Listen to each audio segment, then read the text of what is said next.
397장 주 사랑의 삶. 주 사랑 안에 삶 두려움 없으며 그 사랑 변함없어 마음 편하다. 저 폭풍 몰아쳐서 내 마음 떨려도 주 나의 곁에 계시 겁낼 것 없어라. 주 나의 목자시 부족함 없으며 주 인도하는데 널 따라가리라. 거지에 나를 깨쳐 내 앞길 밝히리. 나 주의 길을 주 함께 살리라. 거지에 높여서 거지에 나를 깨쳐 내 앞길 밝히리. 나 주의 길을 따라 주 함께 살리라. 저 넓고 푸른 늘 내 앞에 열리고 거거운 구름 거쳐 새 하늘 보인다. 천천히 끝없는 나의 소망 저 환한 생명길 참 보배 되신 주는 늘 함께 하소서.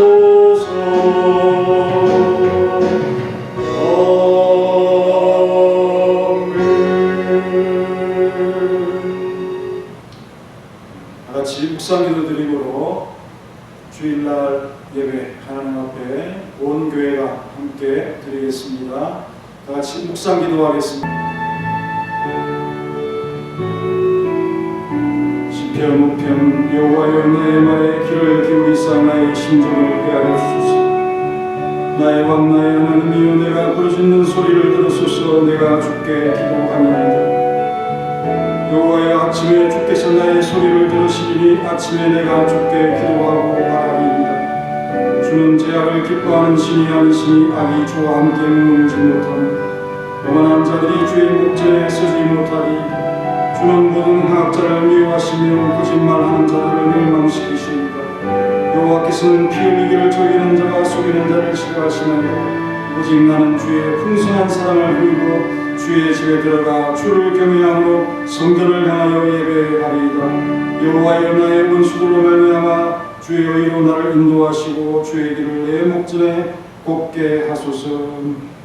전능하사 천지를 만드신 하나님 아버지를 내가 믿사오니 그 아들 우리 주 예수 그리스도를 믿사오니 이는 성령으로 함께 하사 동정녀 마리아에 나시고 본디오 빌라도에게 고난을 받으사 십자가에 못 박혀 죽으시고 장사한 지 사흘 만에 죽은 자 가운데서 다시 살아나시며 하늘에 오르사 전능하신 하나님 우편에 앉아 계시다가 저리로서 산자와 죽은 자를 심판하러 오시리라. 성령을 믿사오며 거룩한 공예와 성도가 서로 교통하는 것과 죄를 사하여 주시는 것과 몸이 다시 사는 것과 영원히 사는 것을 믿사옵나이다. 하나님 감사합니다. 오늘도 1월 셋째 주일 또 이렇게 2021년도 세 번째 주일을 맞이합니다. 우리 온 성도가 함께 예배 드리지 못하고 이렇게 비대면 예배로 예배를 드리는 새해를 시작했지만 우리의 마음은 어느 해보다 더 강렬하게 주님을 의지하고 주님을 바라볼 수 있도록 소망에 가득 찬 우리 모든 성도들이 될 수 있도록 힘을 주옵소서. 주를 바라보는 것이 곧 믿음이었고 우리의 힘은 주님으로부터 공급되어 오니 확실히 믿고 견고히 그 반석 위에 서도록 역사하시고 우리의 소망이신 하나님을 결코 우리의 눈에서 놓치지 않도록 도와주시고 안목의 정욕에 빠져 세상 것을 바라보지 않도록 우리의 마음을 정돈시켜 주시고 우리를 붙들어 주시고 우리의 마음을 강직하게 하옵소서.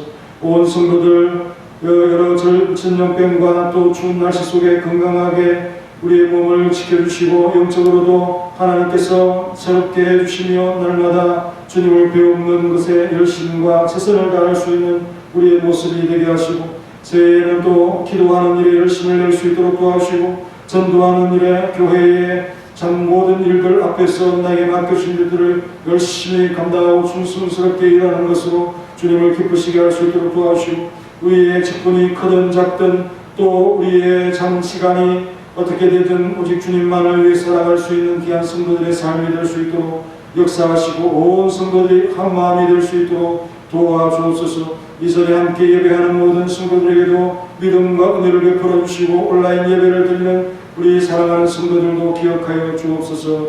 예수님의 이름으로 기도하옵나이다. 아멘. 13장 내가 기쁜 곳에서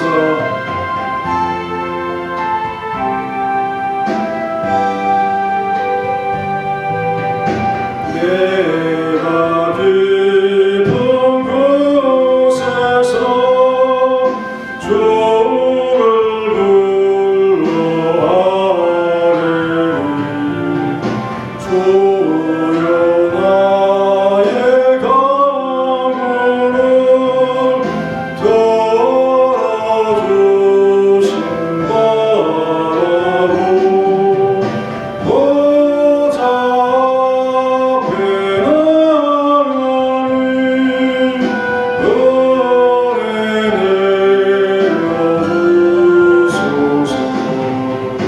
주라 죄를 살피며 누가 능히 서리요 오직 주만 무죄 용서하여 주시니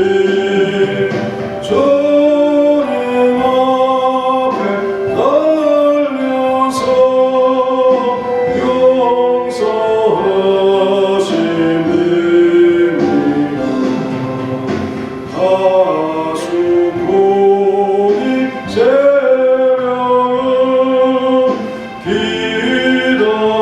새벽을 기다리고 바라도 나의 영혼 주님만 간절하게 바라네.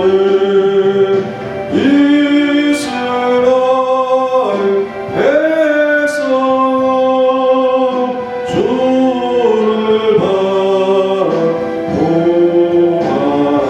주의 크신 은혜와 주의 크신 은혜와 그의 능력 알아라.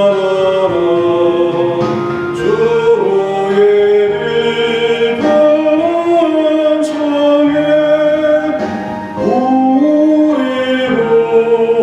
구원이 있으니 변함없는 주님만 믿고 기다릴지라. 오늘 말씀은 예레미야 17장 12절 13절입니다.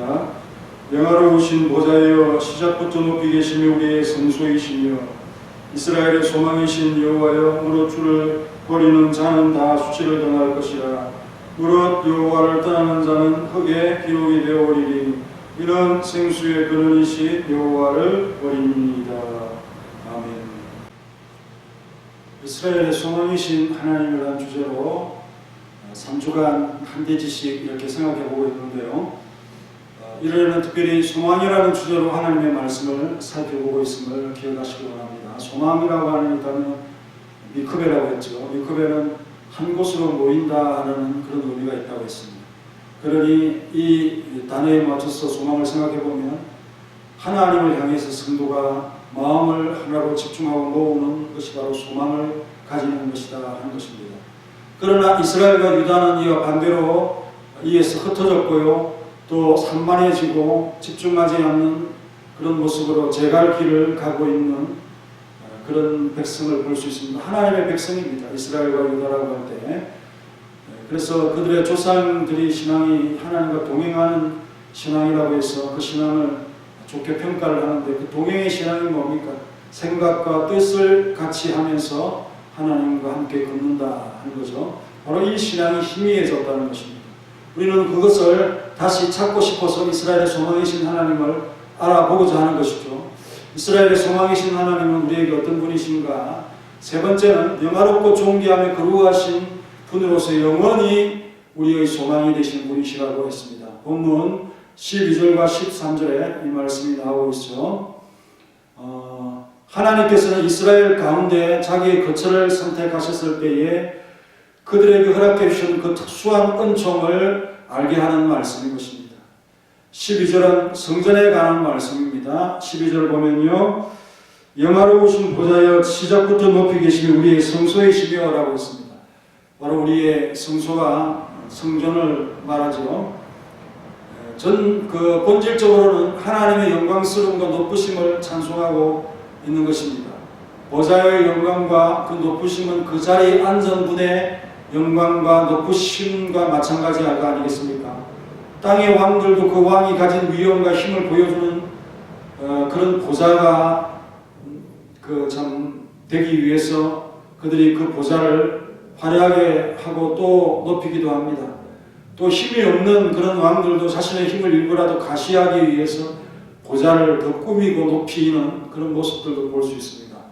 우리 이스라엘 가운데 유명한 왕인 솔로몬의 보좌에 대한 소개가 열왕기상 7장 7절에서 나오는데요.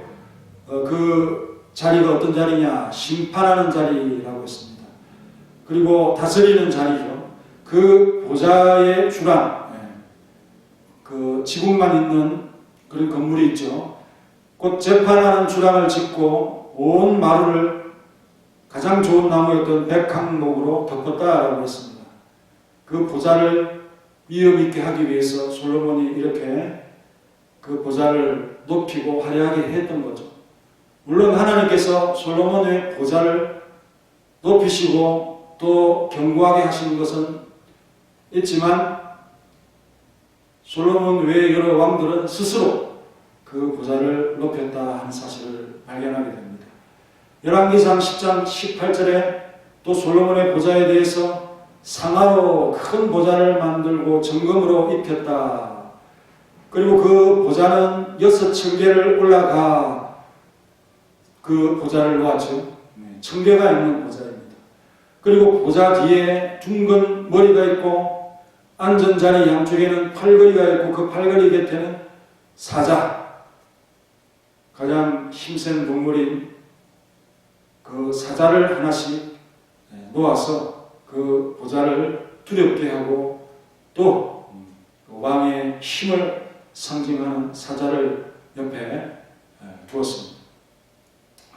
땅의 임금들도 이를 치는데 하나님의 보좌는 얼마나 영광스럽고 높고 대단하실까요? 우리 성도들의 소망은 하나님을 영화롭게 하고 높일 때 성취될 수 있음을 보여주고 있는 말씀이기도 합니다. 우리가 가장 가질 믿음 가운데 어떤 것이 있느냐 하는 아주 중요한 발견에 해당되는 대목인 것입니다. 12절의 번역은 정확하게 이렇게 번역이 되어야 됩니다. 영광스럽고 태고적부터 높이 계신 보좌가 우리의 성소입니다. 우리의 성전입니다. 성전이 바로 하나님이 계시고 그가 앉아 계신 보좌라고 우리가 믿는 것이죠. 이 믿음을 우리가 가져야 된다는 거죠.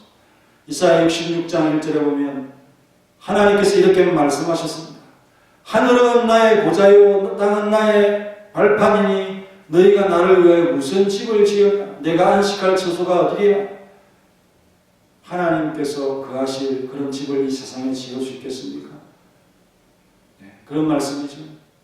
예레미야 3장 17절에는 그때 예루살렘이 그들에게 여호와의 보좌라의 걸음이 되며 모든 백성이 그리고 모이리니 곧 여호와의 이름으로 말미암아 예루살렘에 모이고 다시는 그들의 악한 마음에 완악한 대로 그들이 행하지 아니할 것이며, 하나님께서 이스라엘 백성들을 이 거하는 그 수도 예루살렘을 여호와의 보좌라고 사람들이 생각할 수 있도록 영광스럽게 하였다는 그 말씀 아닙니까? 우리 신앙인들이 성전에 대한 거룩함과 영광스러움과 높음을 결코 잊지 말아야 된다 하는 말씀을 우리에게 당부하고 있는 것으로 우리가 이 말씀을 깨달아야겠죠. 그렇습니다. 성전은 하나님이 계신 곳입니다. 서머나 교회당은 하나님이 계신 곳입니다. 여러분들이 사랑하고 여러분들이 그 하나님을 존경하고 존중한다면 그 하나님의 이름이 담긴 이 성전도 마찬가지로 여러분들이 사랑하고 존중해야 된다는 것입니다. 그래서 성전 아닙니까? 구별된 집입니다. 이 믿음이 왜 중요하고 끝까지 가져가야 하느냐? 우리가 가야 할 곳 천당에서도 계속 이 믿음이 이어지기 때문이죠. 그래서 지상에서 우리는 일종의 연습과 예비적인 수업을 받고 있다고 생각하시면서 이 성전을 중심으로 모이고 성전을 향하여 기도하고 성전에 계신 하나님을 소망하고 바라보는 그 믿음을 가지는 것을 잊지 않길 바랍니다.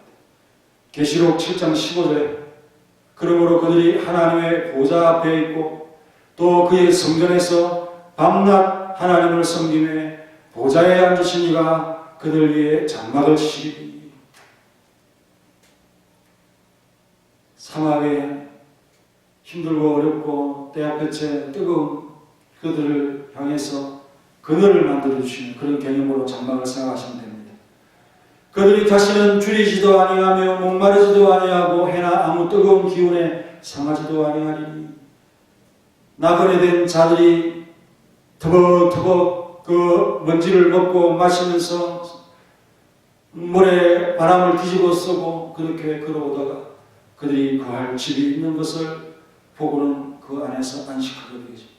하나님이 주신 장막에 들어가 쉬게 되어지는 그것이 바로 천당에 대한 우리의 믿음입니다. 17절에 계속해서 이런 보좌 가운데 계신 어린 양이 그들의 목자가 되사 생명수샘으로 인도하시고, 어디로? 물가로 인도하시고 생명수샘으로 인도하시고, 하나님께서는 그들의 눈에서 모든 눈물을 씻어주실 것입니다. 우물가에서 이 세상에서 흘렸던 아픔들과 또 괴로움과 죽음을 맛보았던 그 눈물을 다 씻어주신다.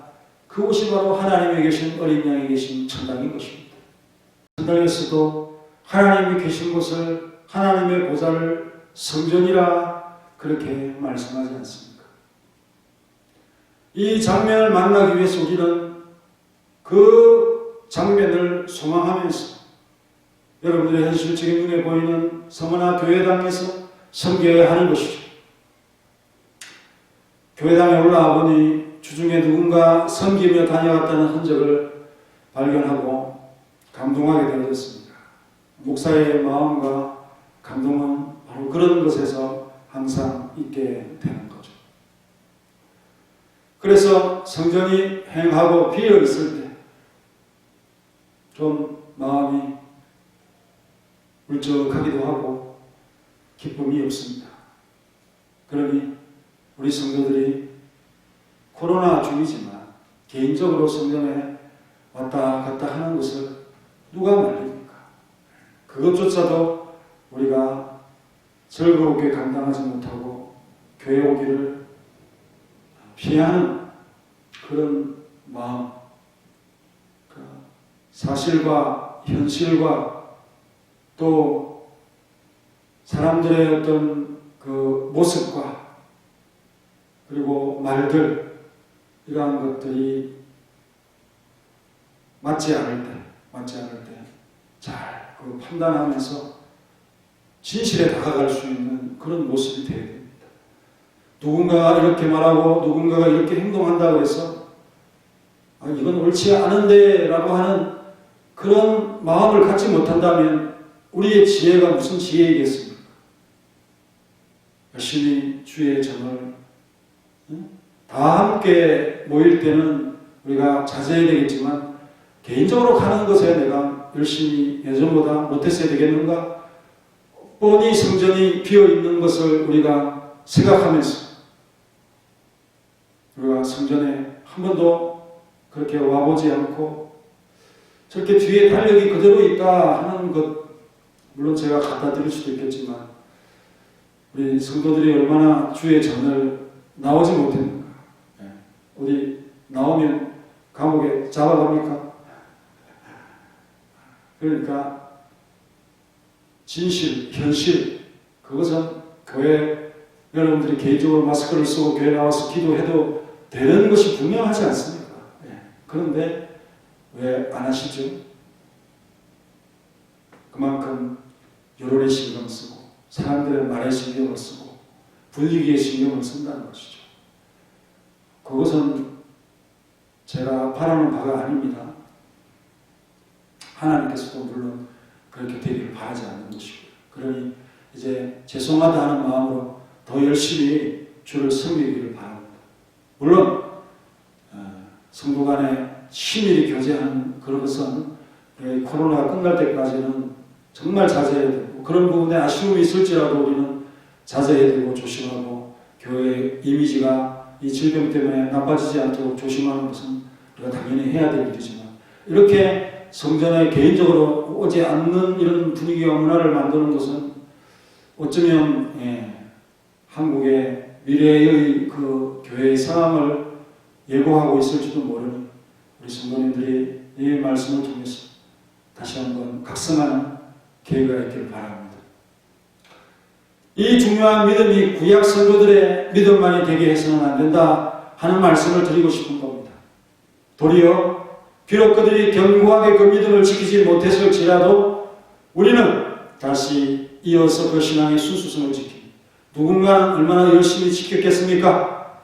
모세가 그 마음을 가졌을지라도 우리는 그를 이어서 그 신앙의 순수성을 지켜가자는 것입니다. 그리고 우리의 후손들과 자녀들에게 그 믿음을 전수하는 자가 되어야 한다는 것이죠. 하나님께서 유다인들의 성전에 계신다면 이 사실이 충분히 유다의 종기가 되고 명예가 되지 않겠습니까? 하나님께서 그 백성 중에 거하시기를 기뻐하셨을 때에 그것은 무엇과도 비교할 수 없는 영광이기 때문입니다. 우리를 영화롭게 하고 높여주시고 보좌에 앉게 하실 하나님이 아니십니까? 그래서 그 하나님을 우리가 영화롭게 하고 높이는 것은 너무도 당연하다. 당연하다 못해 더 하면 할수록 우리 자신이 존귀한 티를 쭉쭉 내는 것이다. 성도는 하나님을 모시는 존귀한 자라고 성경에서 말씀을 하고 있습니다. 우리의 존귀함은 하나님을 섬기는 데서 발현되는 것이다 하는 말씀입니다. 그래서 더 공경하고 더 섬기고 더 가까이 모시기 위해서 힘을 쓰는 그런 사람들이 바로 소망의 사람들이요, 소망을 가지는 사람들이요, 소망을 제대로 추구하는 사람들이다 하는 것입니다. 하나님께서 그 땅에서 선택하셨던 그 성전이 위치한 장소는 시온산이죠. 영광스럽고 높은 보좌였다 하는 이 사실을 예레미야 선지자가 지금 선언을 하고 있습니다. 이 선언 속에서 우리의 믿음이 자라나게 되고 이 말씀이 바로 우리의 영양식이 되는 거죠. 이 말씀의 구원은 놀랍게도 우리를 확신 가운데 가게 합니다. 그래서 예물을 드릴 때도 이 믿음으로 드리게 될 것이고 완전히 감화감동되어서 온전한 순종을 이끌 것이고 하나님께서 언제나 우리의 아버지가 되게 하실 그런 믿음의 영양식이고 꼴이라고 그렇게 이 말씀을 생각합니다. 그래서 일을 시작하신 분이 우리를 통해서 자신의 길을 완성하는 그런 나아가는 그곳에 우리가 갈 수 있도록 힘을 공급해 주시는 바로 그 꼴이라고 하는 이 사실.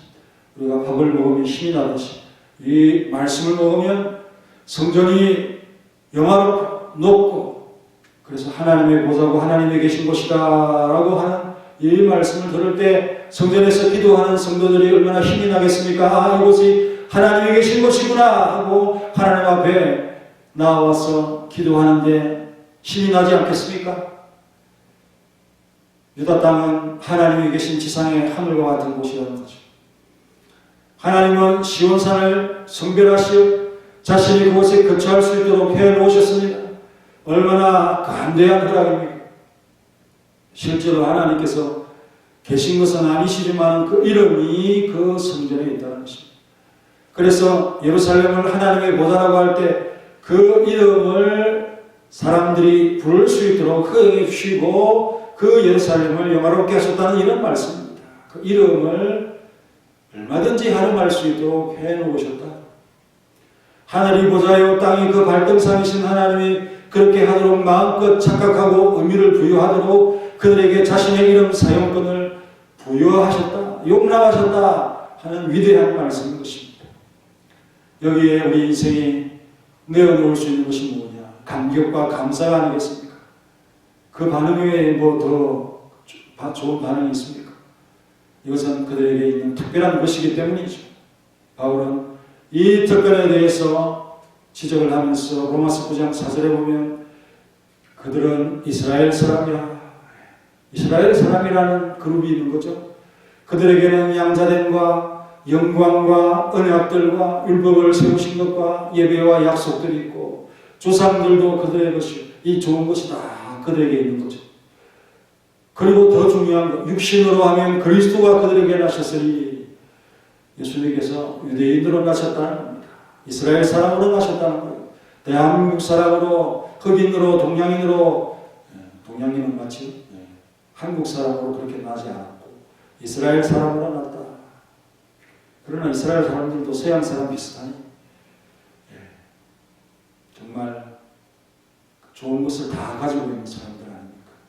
그는 만물 위에 계셔서 세세의 찬양을 받으신 하나님이신 예수 그리스도이시다. 아멘. 이런 말씀으로서 그 이스라엘의 그 소유됨이 풍성하고 크다, 신령하다라고 말씀하고 있습니다. 12절에 시작부터 높이 계시며 라고 하는 이 말씀 어떤 의미일까요? 그 보좌의 위치가 처음부터 높았다 그런 의미가 되겠죠. 바로 하나님께서는 그들에게 미리 특권을 주기로 하신 예정을 지금 표현하고 있는 것입니다. 그 위치의 정함은 대부부터 우리 하나님의 마음에서 작정하셨고 시작부터 작정하신 것이다. 처음부터 작정하신 것이다. 곧 하나님께서 자기의 영원한 계획에 따라서 아브라함의 후손을 선택하기로 작정하시고 그 다음에 그 민족 중에서 다윗의 왕위를 일으키시고 그곳에서부터 구원을 온 세상으로 확대시키고자 작정하신 그 계획의 실행으로 나타나는 것이다 하는 그런 말씀입니다. 시작부터 높이 계십니다. 이 짧은 단어 속에 어마어마한 내용이 들어가 있는 거죠. 유다는 바로 그런 백성이라고 하는 자긍심을 보여주는 대목인 것입니다. 하지만 선지자의 의도는 자긍심을 높여주려고 하는 그런 마음이 아니라 그것에 대해서 가벼이 여긴 자들에 대한 책망을 하려고 선수를 치는 거죠. 그래서 격찬을 하는 겁니다. 먼저 자기 백성의 탁월함을 칭송을 하는 거죠. 그러니 너희들의 죄가 크다 이렇게 말하고 싶은 거 아니겠습니까? 우리 민족을 다른 모든 백성보다 뛰어나게 높여주신 그 이름을 인정하지 않는 불신의 백성은 아무 유익도 없고 쓸모가 없고 소망도 없다라고 그들에게 말하고 싶은 것입니다. 따라서 이런 은혜와 특권을 가볍게 여긴 유대인의 불신함은 더욱 용서받을 수 없는 것이다 하는 사실을 우리에게 깨닫게 해주고 있습니다. 선지자는 유대인들은 하나님께서 강대하게 대하실수록 더욱더 포악하게 배은망덕한 죄를 범하였다라고 말씀하고 있는 것입니다. 특권과 완역 이 둘 사이를 철저히 극명하게 비교하고 차이나게 하고 있습니다. 이 특권이 있음에도 불구하고 반역했다 하는 것을 말하고 있는 것이죠. 하나님께서 유대인들을 높여주셔서 그들에게 온 세상에서 뛰어난 자들로 나타나게 하셨음에도 하나님을 거역하는 그들의 배은망덕은 더욱 가증한 것이 될 수밖에 없다 하는 것입니다. 하나님의 그토록 놀라운 은총을 거절하고 멸시하면서 그를 버리고 떠난 그들의 헛된 계획은 곧 무산되고 말 것이다 라고 말하게 될 것입니다.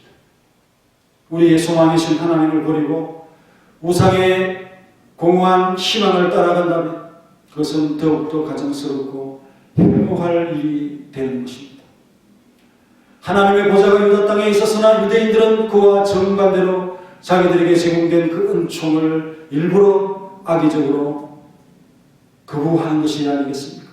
그러한 은혜를 우리에게 값없이 제공된 하나님의 그 자유로움을 우리가 내팽개쳤다 라고 말씀하고 있는 것입니다.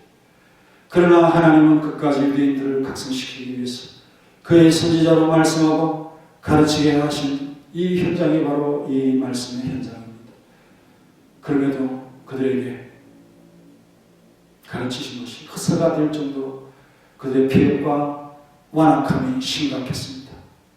선지자는 이 파국에 대해서 그냥 입을 다물고 있을 수 없습니다. 그래서 경고한 것이죠. 우리의 소망이신 여호와를 버리는 자는 다 수치를 당할 것이다 라는 것입니다. 왜냐하면 그들이 생수의 근원이신 여호와를 버렸기 때문이라고 13절에서 말씀하고 있지 않습니까? 13절에 이스라엘의 소망이신 여호와여 무릇 주를 버리는 자는 다 수치를 당할 것이다. 무릇 여호와를 떠나는 자는 흙의 기록이 되오리니 이는 생수의 근원이신 여호와를 버림이니이다.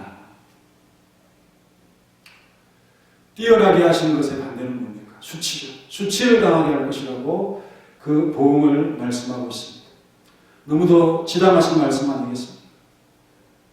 너무도 예상 가능하고 합리적인 말씀이 아니겠습니까? 주님을 버리는 자, 아잡라는 단어는 버리다, 풀어놓다 그런 표현입니다.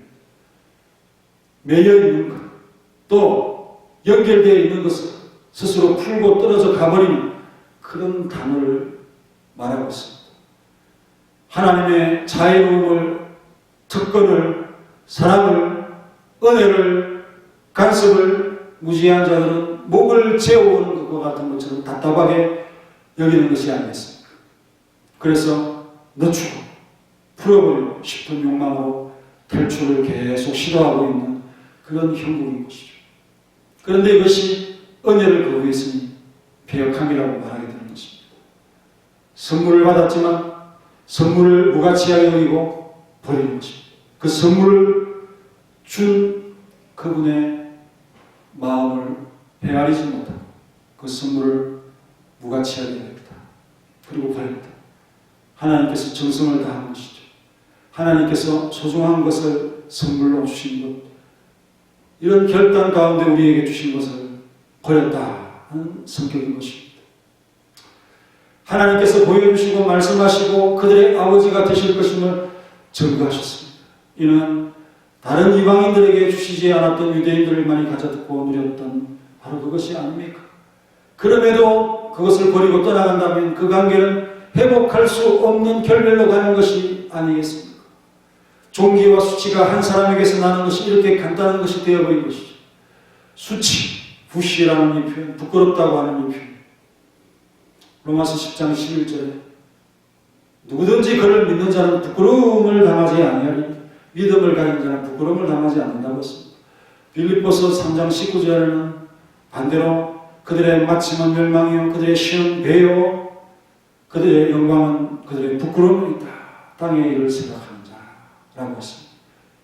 부끄러워질 자들은 우리가 아니라 믿지 아니하는 자들이요 세상을 섬기는 자들입니다. 그들의 배를 불리는 그런 것에 목표를 두고 살아가는 사람들. 지금은 그들이 영광스럽다고 착각할지 모르지만 그들의 돈이, 그들의 부여가 그들의 가치를 올리고 있고 그들의 차가 그들의 수준을 존귀함을 더한다고 생각하겠지만 그러나 하나님께서 그들의 영광을 부끄럽게 만들 것이다. 하나님은 이 수치를 제거하시기 위해서 아들 카드를 쓰죠. 히브리서 12장 2절에 보면 믿음의 주에 온전케 하시는 예수를 바라보자. 그는 그 앞에 있는 기쁨을 위해서 십자가라고 하는 것을 참으시고 부끄러움을 개의치 아니하시되 하나님의 보좌의 우편에 앉으셨느니라. 우리 때문에 부끄러움을 받으신 것입니다. 예수님께서 우리의 부끄러움을 다 가지고 가셨으니까 우리에게는 이 부끄러움이 하나도 남지 않았습니다. 모든 허물과 죄의 부끄러움은 발가벗은 채 십자가에 달리시는 주님이 다 당하시고 가져가셨다 하는 이 기독신앙의 구원을 여러분 생각해 보십시오. 얼마나 이 은혜의 향기가 진동하는 신앙입니까? 기독신앙의 존귀와 영광을 잊지 맙시다. 우리는 어떤 종교와도 비교할 수 없는 독특한 신앙을 가지고 있는 그런 무리인 것입니다. 그러면 우리는 이 유대인들의 형태를 비난할 자격도 없다는 거죠. 그들의 버린 것은, 유대인이 버린 것은 이렇게 명확하게 나타내신 구원자는 아니었고요. 바라보는 대상이었기에 은혜의 시대의 사람들의 폐역은 결코 작은 문제가 될 수가 없다 하는 사실을 깨닫게 됩니다. 어쩌면 책임이 더 크고 재질이 더 나쁠 수도 있습니다. 히브리서 6장 4절에 한번 빛을 받고 하늘의 은사를 맛보고 성령에 참여한 바들 하나님의 선한 말씀과 내세의 능력을 맛보고도 타락한 자들은 다시 새롭게 하여 회개하게 할 수 없나니 이는 그들이 하나님의 아들을 다시 십자가에 못 박아 드러내 놓고 욕되게 합니다. 이 죄가 얼마나 큰지를 말씀해 주고 있습니다. 이제 섬기는 하나님을 등한히 하고 등을 자주 보이는 성전과 성무와 성물을 버리고 무심하고 무시했던 것에 우리의 시간들을 돌아보며 이제는 그렇게 하지 않도록 주의하기를 원합니다. 어쩌면 주님의 교회는 내 삶이고 내 존재의 의미가 아니겠습니까? 거기에 걸맞는 행동과 또 마음으로 하나님께 영광만 되도록 하는 삶을 살아가는 자들이 됩시다. 이어 무릇 여호와를 떠나는 자는 흙에 기록되리니 이는 생수의 근원이신 여호와를 버림이니이다 라고 했습니다. 떠나는 자라고 했죠. 버림과 떠남은 같은 의미지만 딱히 구분하자면 버림은 가치와 물건을 버렸다는 것이 아니겠습니까? 떠남은 공간과 사람에 대해 쓸 수 있는 말이죠. 그 땅과 그 산업에 거주하면서도 그것을 하나님과 무관하게 여기며 사는 그 자체가 떠남이라고 하는 사실. 육체가 떨어질 수도 있지만 마음이 없는 것도 떠나는 것이죠. 몸의 출입이 사라지면 자연스럽게 마음도 사라지게 되고 완전히 떠나가는 것입니다. 하늘의 백성이 땅에 욕심을 두고 정결을 쏟고 거기에 매여 살면 어디에 소속된 자들이라 우리가 그렇게 여길 수 있겠습니까? 땅에 속하였습니까? 당신은 하늘의 백성입니까? 하늘에 속하였습니까? 헷갈리잖아요. 하나님의 집에 출입을 소홀히 하고 등한히 하면 그 태도는 무엇을 의미하겠습니까? 지키고 의무를 지고 사는 것이나 책임의 무게를 벗어보려고 하는 마음이 아니겠습니까? 그것은 온전한 것이 아니겠죠. 하나님과 우리 사이에 거리를 두게 만드는 원인과 요인이 된다고 하는 사실을 생각하면서 철저히 주님께 다가오는 삶이 되기를 바랍니다. 그래서 떠난 자의 결국은 흙에 기록되오리니라고 했습니다. 흙은 땅을 의미합니다. 하늘과 대조적인 대상이죠. 기록이 있는 곳에 우리의 적이 있다는 겁니다. 우리의 소재가 있는 것입니다. 땅에 실질적으로 잘됨과 영광이 있을지라도 그것은 아무 소용이 없는 것이죠. 왜냐하면 우리는 땅에 속한 자가 아니기 때문에 그곳에서 잘되는 것이 우리의 목적이 아닌 것입니다. 하나님 나라에 몫이 없고 땅에 몫이 있다. 그건 저주죠. 그래도 땅에 몫이 있어야 되겠습니까? 정작 중요한 하나님의 백성, 아브라함의 거룩한 후손, 왕과 같은 제사장이라는 그들의 타이틀, 그것이 자랑이 다 헛것이 되고 허영이 되고 만다고 하는 사실. 하나님께서 우리를 향해서 난 너 모른다. 너희들의 몫은 여기에 없다라고 말씀하신다면 얼마나 슬프고 낙담이 되겠습니까? 지상에서의 이름이 아무리 하려도 아무 소용이 없다는 것이죠. 그 원인은 바로 이는 생수의 근원이신 여호와를 버림이니라라고 했습니다. 생명의 원천이요 근원이신 하나님을 버린 결국은 뭐겠습니까? 생명이 끊어지는 것밖에 더 있겠습니까? 선지자는 앞서 자기 동족 유대인에게 그들이 가진 것들을 강조했잖아요. 하나님께서 자신을 너희들에게 보여주셨던 바로 구원을 주시며 내 언약을 내 율법에 담아서 너희들에게 주었다 하는 그런 의미가 아니겠습니까? 하나님께서 너희들을 위해 충만하고 충분하게 행복을 보장해 주지 않았느냐? 시편 36편 8절부터 9절까지 그들이 주의 집에 있는 살린 것으로 풍족할 것이라. 주께서 주의 복락의 강물을 마시게 하라. 먹는 것과 마시는 것을 보장했습니다. 진실로 생명의 원천이 주께 있사오니 주의 빛 안에서 우리가 빛을 보리라. 이렇게 소망을 했다는 거죠. 너희들이 이와 같은 하나님을 모시고 살도록 허용하신 것보다 더 요구할 것이 있느냐? 하나님께서 너희 자신을 너희에게 제공하셨으며 그의 간대하심과 후덕하심은 언제나 너희에게 물을 제공하는 샘터와 같다 하는 그런 말씀이 아니겠습니까? 생수의 근원이신 여호와, 우리에게 모든 것을 제공했던 샘이 되셨던 우리 하나님, 너희가 거기서 생명의 물을 끓여들여 먹을 수 있었다. 그러나 너희가 그 물을 먹으면서도 그 샘을 버렸다.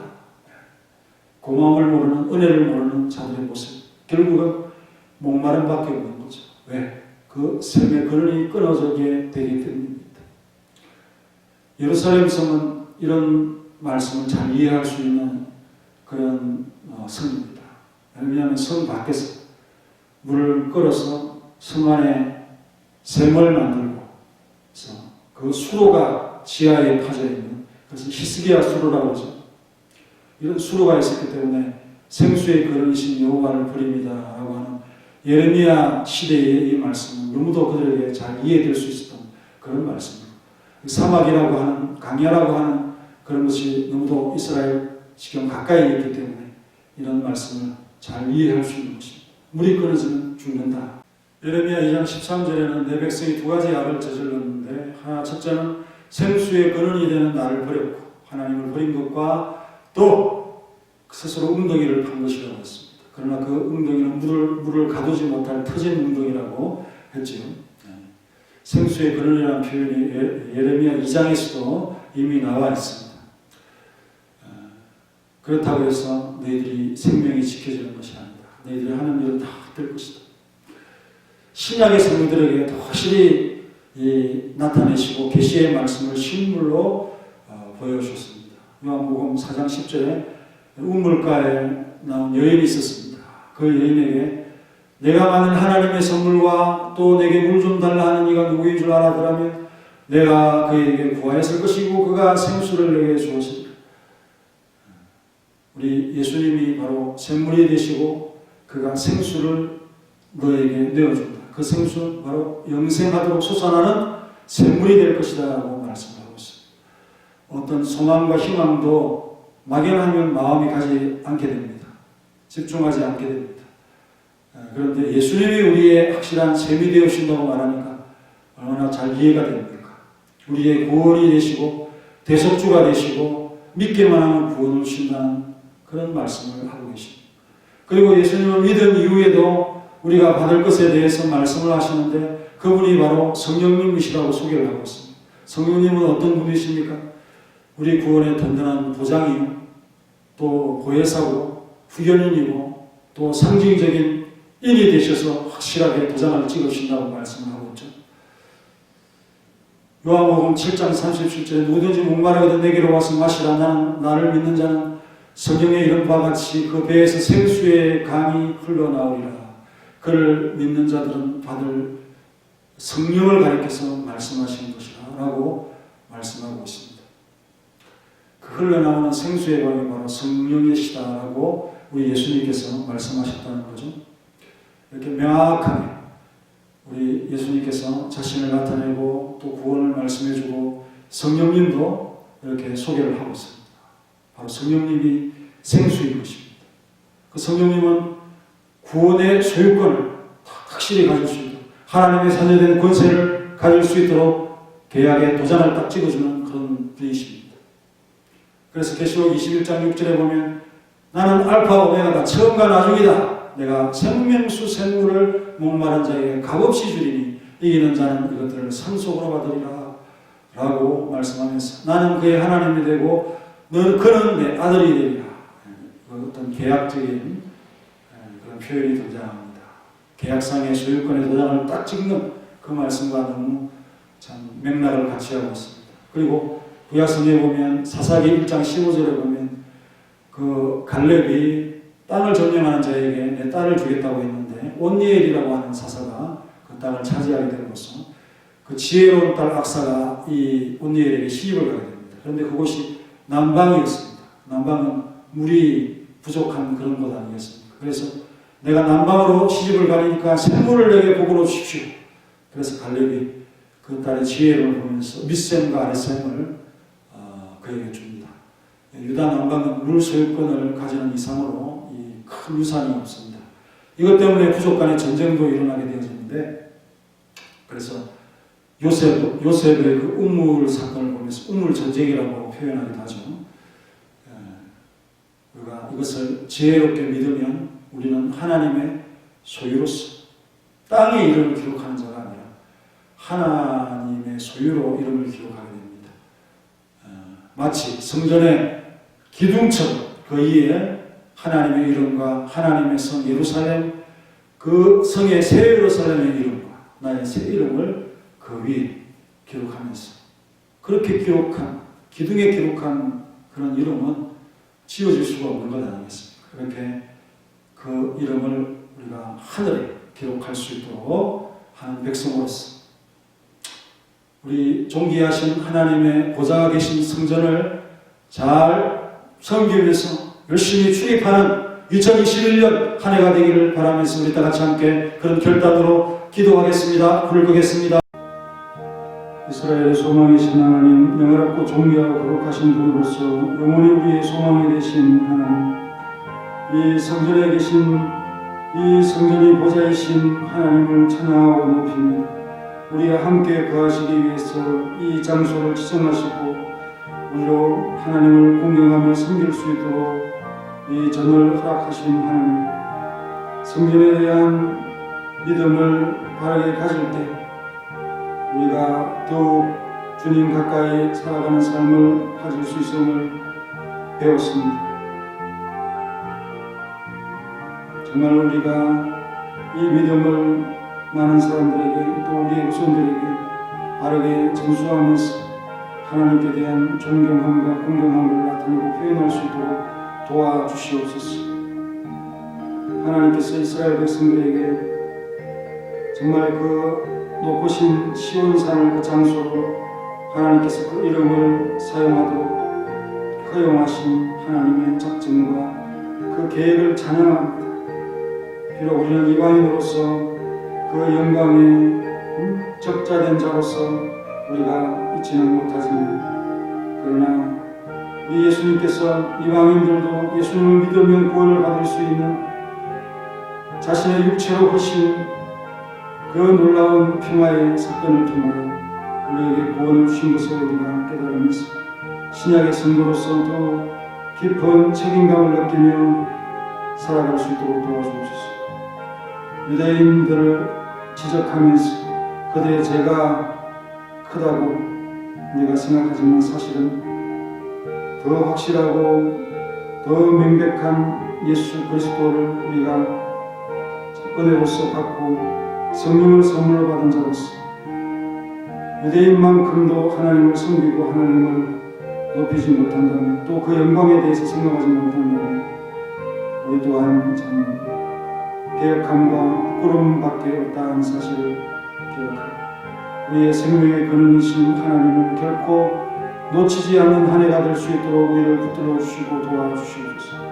우리 예수님이 바로 우리의 영생이시고 소망이시니 우리에게 이러한 놀라운 은혜와 선물을 주신 하나님을 감사하면서 더욱 열심히 충성되어 주님을 높이고 예배하겠음을 결단합니다. 그리고 우리 성전을 사랑하고 성전을 출입하는 기회와 시간들을 자주 갖겠음을 하나님 앞에 약속하면서 기도하거나 예배하거나 봉사하거나 또 교우들을 만나거나 성전을 향한 우리의 마음이 한결같을 수 있도록 도우시고, 코로나로 인해서 이러한 믿음이 해이해지고 나태해졌다면 우리의 마음을 다시 이 말씀으로 북돋아 주시고 하나님 앞에 바르게 설 수 있도록 도와주시옵소서. 예수님의 이름으로 기도하옵나이다. 아멘. 영광을 받으신 만유의 주여, 우리가 명령을 좇으리라. 베푸신 은혜를 감사히 알고 진실한 마음으로 섬기네. 구주의 은혜 주신 대로 영원히 받들어 섬기겠네. 찬송하겠네, 찬송하겠네. 생명을 주시는 구주로다. 구주를 높이고 잘 공경하여 온유한 마음으로 섬기리다. 주 예수 안에서 즐거워하며 충성을 다하여 섬기겠네. 구주의 은혜 주시는 대로 영원히 받들어 섬기겠네. 찬송하겠네, 찬송하겠네. 생명을 주시는 구주로다.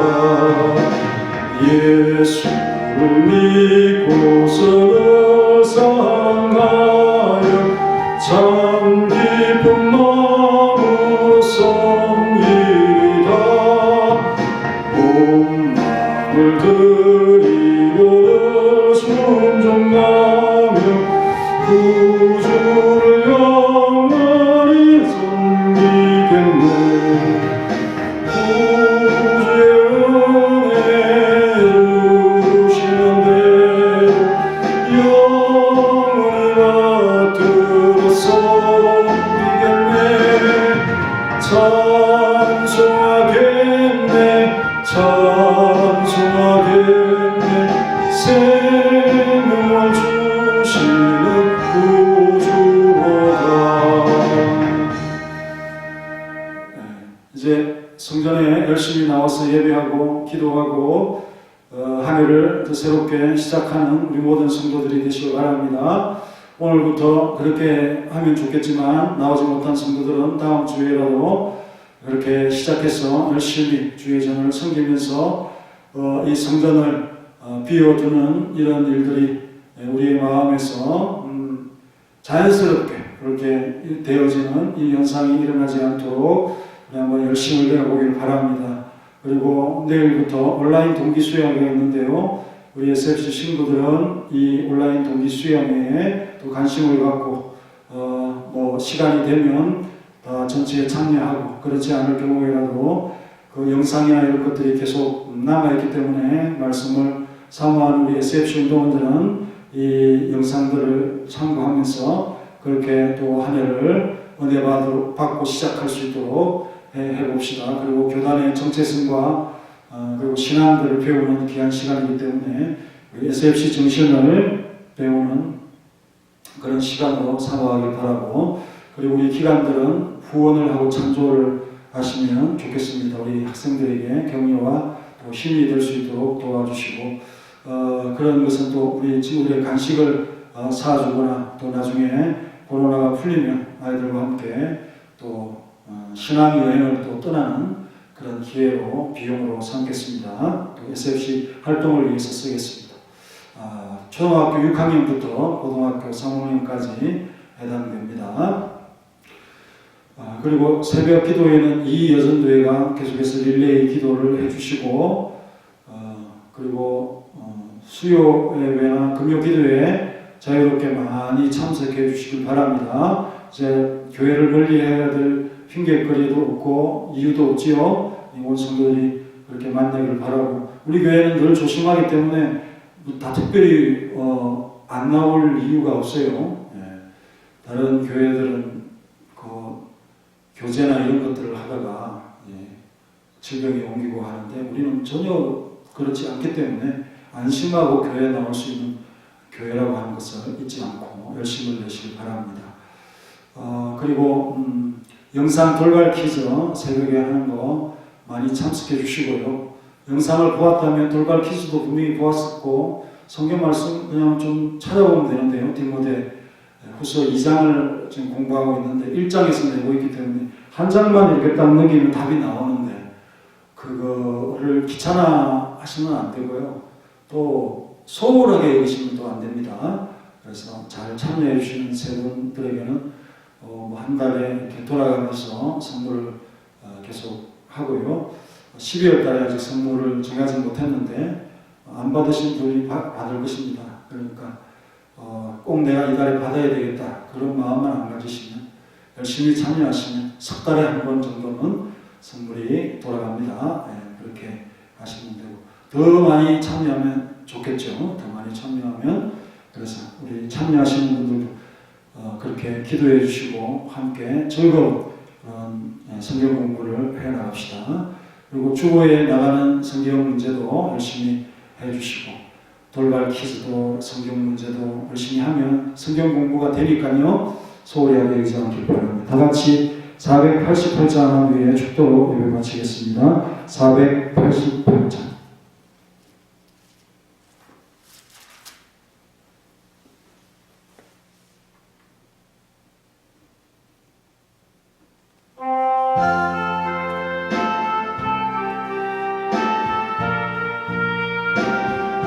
이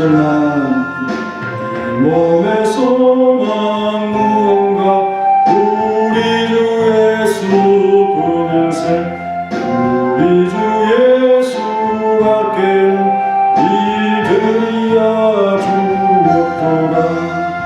주 나의 방석이시니 그 위에 내가 서리라, 그 위에 내가 서리라. 우리 주 예수 그리스도의 은혜와 독생자 주신 놀라우신 하나님의 사랑과 성령님의 교통하시니 생수의 근원이신 하나님을 우리가 소망하면서 그 하나님의 근원을 멀리하고 떠나지 않는 믿음을 주시고, 하나님이 보좌로 계신 이 성전을 존귀하고 영화롭게 하며 높이며 섬길 수 있는 우리 귀한 성도가 되기를 원하는 모든 이들에게 그 가정 위의 기업이 이제부터 영원히 함께 있을지어다. 아멘.